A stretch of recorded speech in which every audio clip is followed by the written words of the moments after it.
Hey family, this is Paula G, and you are watching Music Vision Television right here on PositivePower21.org.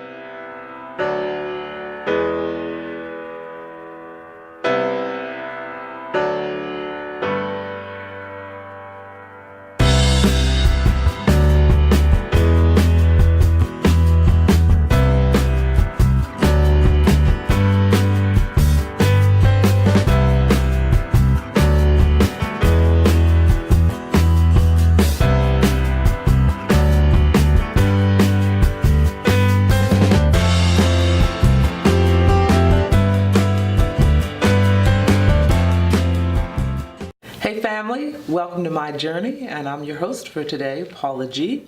And in today's episode, we are talking with Jerry Royce Live, aka Batman, the next generation. And with me is his beautiful daughter, Skylar. Hello. Who's here with me today. How are you, love? I'm good. How are you? Good. You all right? Yes. Not too nervous? No, I'm fine. It's all My good. voice is- Got you up yeah. on a Saturday morning. I'm so sorry, because I know you want to sleep in Yeah, on it's Saturday. okay. So, Yeah. you know, the sacrifices we make for being in a radio family. Isn't that right? Yeah. So tell us a little bit about who you are. You're a senior this year. Yes. Thank God. Thank God. I'm just ready to leave. You ready to leave? Yes, I really am ready to leave. So talk to us a little bit about your senior year. What has it been like? I know there's been a lot of activity with the normal senior year stuff, college application, stressful, overwhelming. Yeah, like academically, it's like normal senior year stuff, Okay. but with my school, when it's like, it's a lot different at my school. Yeah, Like, because you're in a performing arts. yeah, Okay. it's just like not like your typical high school where it's like, oh yeah, homecoming at football games, you watch the band, blah blah blah. We don't have that at my school. We don't have a What? football team.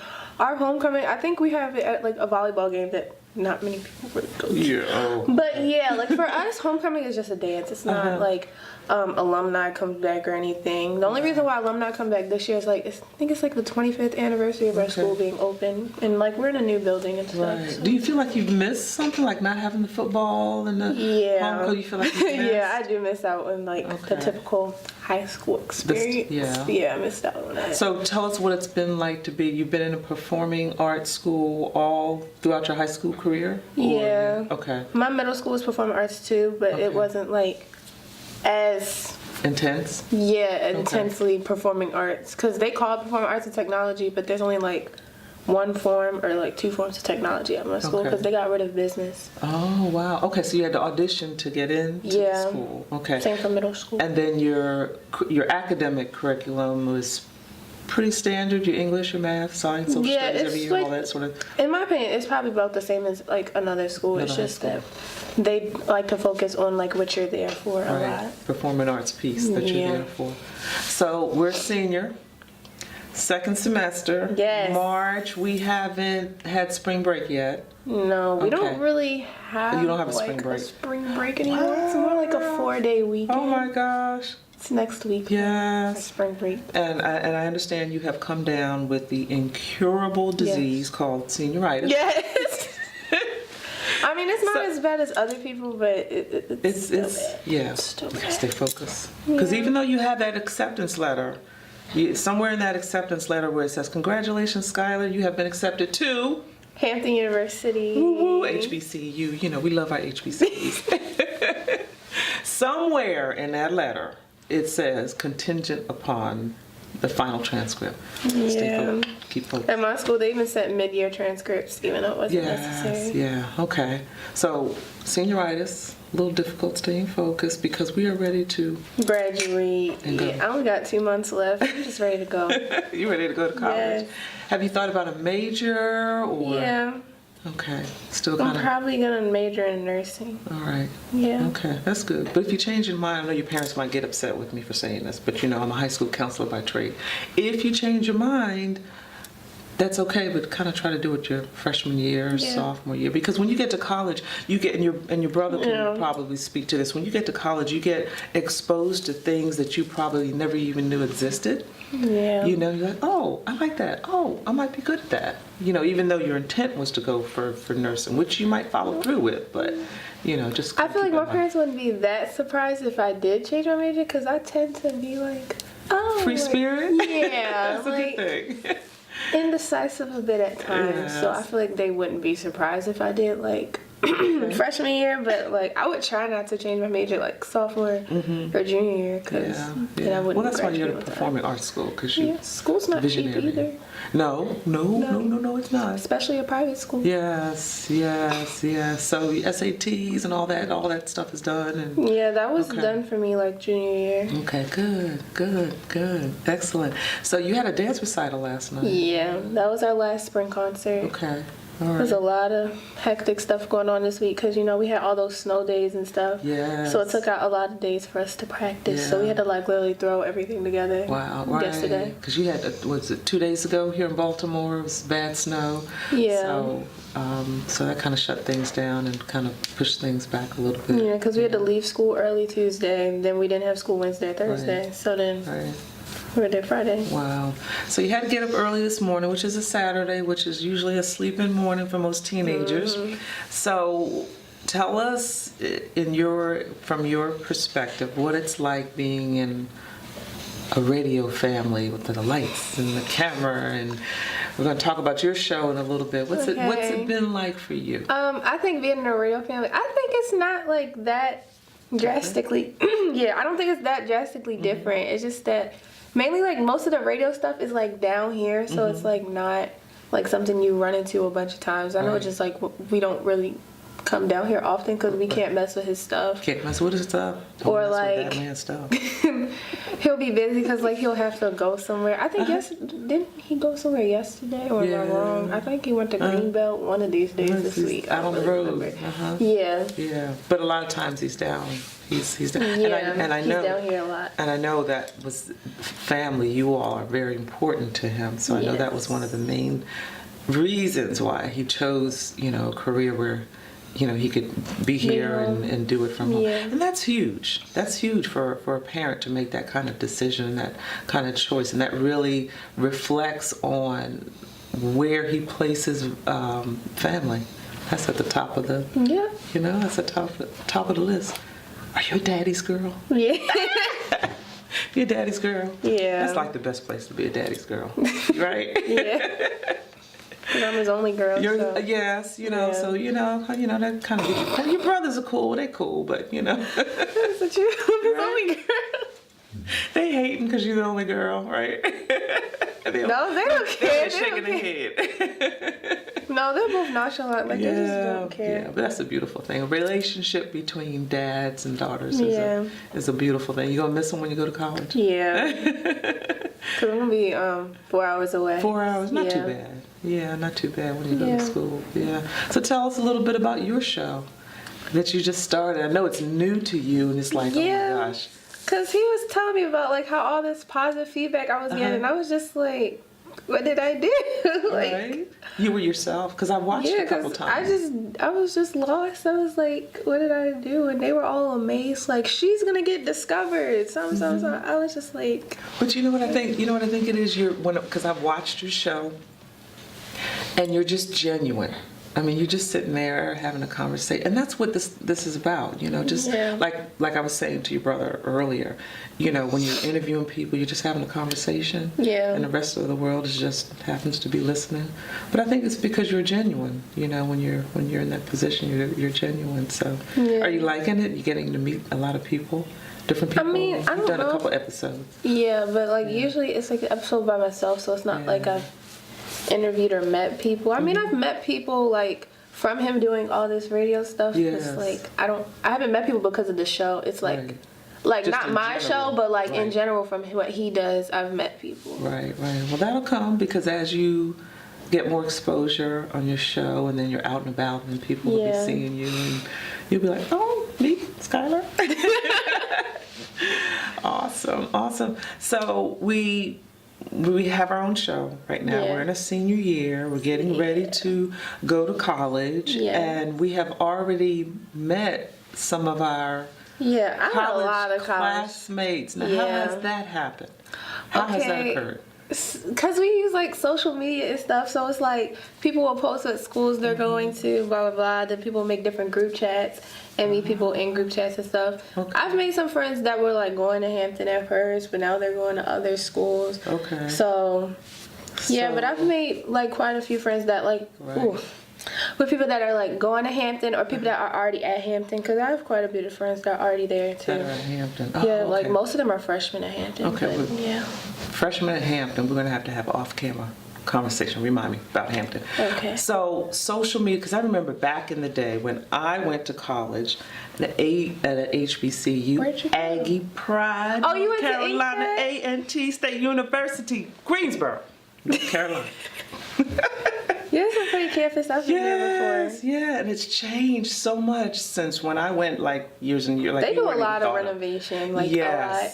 Cause I know a lot of HBCUs like they try to keep, like they have older buildings because they want to keep like the historic You got thing. to. You gotta But keep like that in part. Cat, they're like really modernized. I think they still have their little historic parts because I think there's like this whole thing where like somebody was like shooting at their walls or something. So So- like they kept the little walls up. Yeah. So I'll give you a little history on that. Yeah. That was Scott Hall, which was Yeah. the men's dorm. And during the riots in the 60s, when they were rioting on campus, there was a student that was killed, Willie Graves, which was right in front of Scott Hall. And Scott Hall is huge. I mean, that was a huge, huge men's dorm. And on one side of Scott Hall during the riots, it was just bullet ridden. And I can remember going to, because I went like 10 years after the riots in the 70s, long before you were even thunk of. Let's go. My Jesus is love. My God up above is true love. And I don't know where else to get it from. My Jesus is love.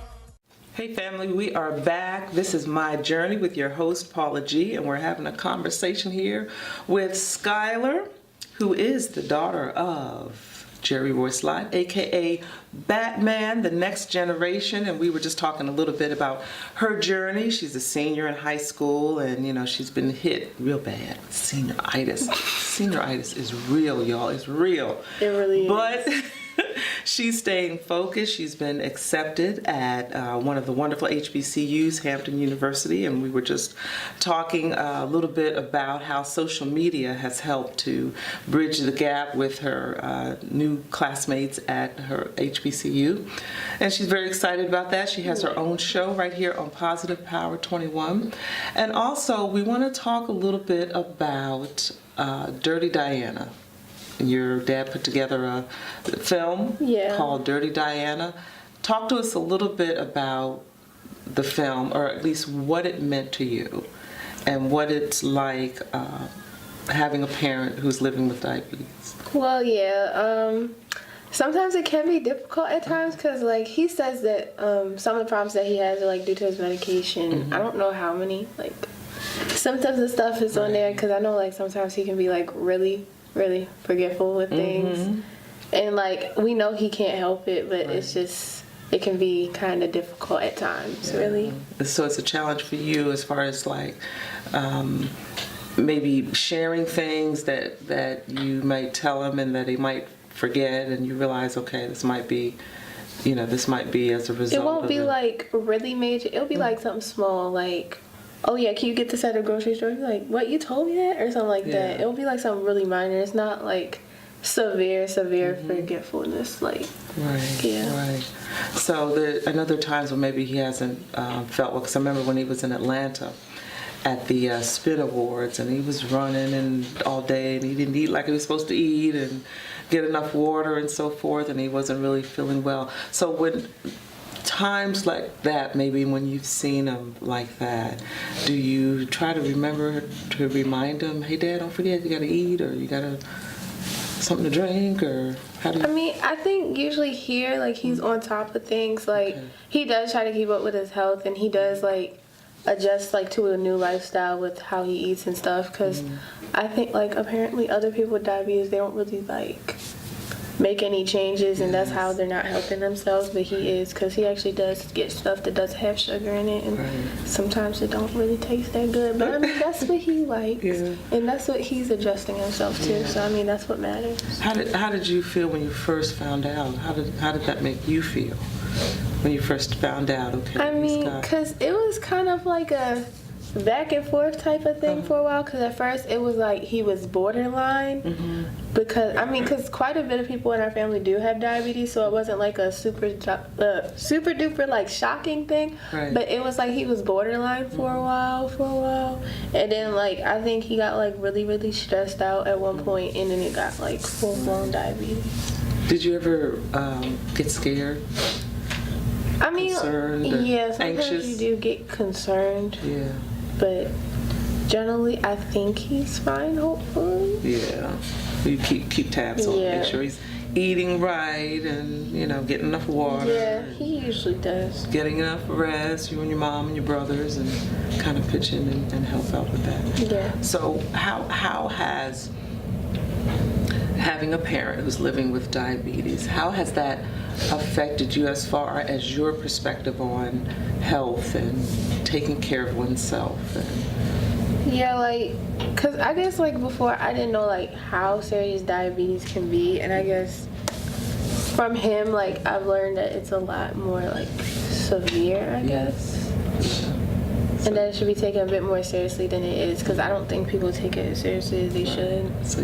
And it does kind of make me think, because, like, there were, like, some people in elementary school that had, like, diabetes. Yeah, juvenile diabetes. Yeah. And apparently at one point, like, kids didn't have diabetes, but, like, one of my friends, like, even when we were in elementary school, like, when her sister was, like, 4 years old, she had diabetes. Wow. And I was like, how can a child get diabetes? Like, I was just juvenile confused. diabetes is hard for little. It's hard for anyone, but yeah, because they always have to walk around with a little thing on their hip all the time. Yeah. So do you, when your dad has to take his medication, do you ever have to remind him to take it, or he's pretty good? He's like good. He's good with that. Takes care of himself. I don't really even know what medication he takes. Right? I don't. Yeah. Because it's not like we ever have to remind him to. Like, he's always on top of it by himself. So, right. Yeah. So if he was not sitting in this room right now, what is something that you want the audience to know about your dad? Something that you want to share? I don't really know. I feel like he, like, greatly expresses how he is. Like, he's very outgoing, he's very supportive, and he's always there for us. Yeah. And very loving. Yeah, that's awesome. That's awesome. And I think, that is such, you have such a good role model. You and your siblings have such a good role model, in that. When I was talking with your brother Brandon earlier, we're talking about legacy as far, as from the perspective of, a man and manhood, and you have a very good role model in your father as well as your mother as well. Yeah. So you have no choice but to be successful. Yeah. You have no choice but to be successful. Is there anything else you want to share? Really? Before we go? I don't think so. I appreciate you getting up on Saturday morning, because I remember being a teenager and having to get up on Saturday morning. Yeah. So I know it's a sacrifice for you. Usually I sleep in because I don't have to work till 4. Oh my God. Do you have to work today? Yeah. Oh, I'm 4 sorry, to baby. 10. I'm sorry. It's Get a couple okay. hours. I need the money for prom. It's okay. I have to pay for Get ready prom. for I have yes. to pay for prom by myself. Prom is a big deal. Well, prom is, the dresses now, before they used to be kind of reasonable, but now those jokers are pretty expensive. Especially if you get it made, they tend to cost more, and I want mine made. You're getting custom-made prom dress? Oh my Yes, It's changed. No, I'm like very strong. I'm getting Dresses custom. You didn't get dresses custom-made? Y'all didn't get y'all dresses made? No, we didn't get our dresses my mama custom. got her dress No, made. but see, your mama's younger than I am. See, maybe your mama's generation did. Y'all probably almost the same time. I don't remember getting no dress made. Close enough. No, it came off the rack, along with shoes. But It came also, off like, the rack. I think like my mom, like, but my grandmother's friends, like a lot of them sold. My grandmother Oh, well, see, sold. there you go. So yeah, that was partially why. So Awesome. it wasn't like she just went up to a random society. Oh, She knew okay. people. So she got legacy. Yeah. Legacy of sewing. There you go. Thank you so much for being You're with us welcome. here on My Journey, and we thank Skylar for sharing her journey here on My Journey with your host Paula G on Positive Power 21. Hey family, this is Paula G. G, and you are watching Music Vision Television right here on PositivePower21.org.